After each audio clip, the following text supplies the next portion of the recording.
నమస్తే, welcome to Andhraprabha. నేను విద్య.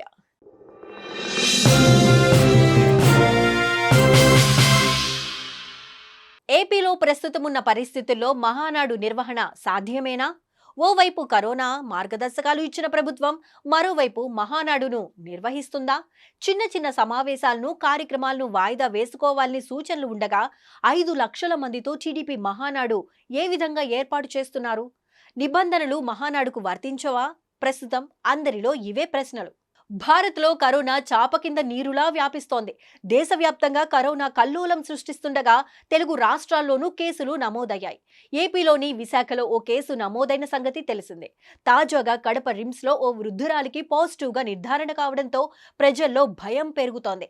ఈ నేపథ్యంలోనే ఏపీ వైద్యారోగ్య శాఖ అప్రమత్తమైంది. ఇందులో భాగంగానే మార్గదర్శకాలు జారీ చేసింది. సభలు, సమావేశాలతో పాటు జనం గుమిగూడే కార్యక్రమాలను వాయిదా వేసుకోవాలని వైద్యారోగ్య శాఖ సూచించింది. వీలైనంత వరకు ఇటువంటి కార్యక్రమాలను వాయిదా వేసుకోవాలని కోరింది. ఇదే విధంగా బస్టాండ్లు, రైల్వే స్టేషన్లు, విమానాశ్రయాలతో పాటు రద్దీ ప్రాంతాల్లో కరోనా నిబంధనలు పాటించాలని తెలిపింది. ఎక్కువ జనాభా ఉన్న ప్రదేశాల్లో ప్రతి ఒక్కరూ మాస్కులు తప్పనిసరిగా ధరించాలని సూచించింది. ఇదిలా ఉంచితే ఈ నెల 27 నుంచి కడపలో టీడీపీ మహానాడును నిర్వహించాలని ఏర్పాట్లు చేస్తోంది.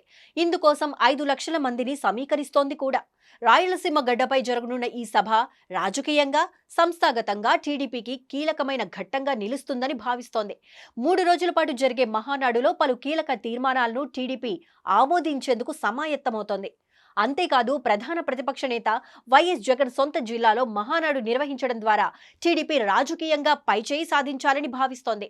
అయితే ఓవైపు కరోనా మార్గదర్శకాలు ఉండగా మహానాడు నిర్వహించడం ఏంటని ప్రతిపక్షాలు మండిపడుతున్నాయి.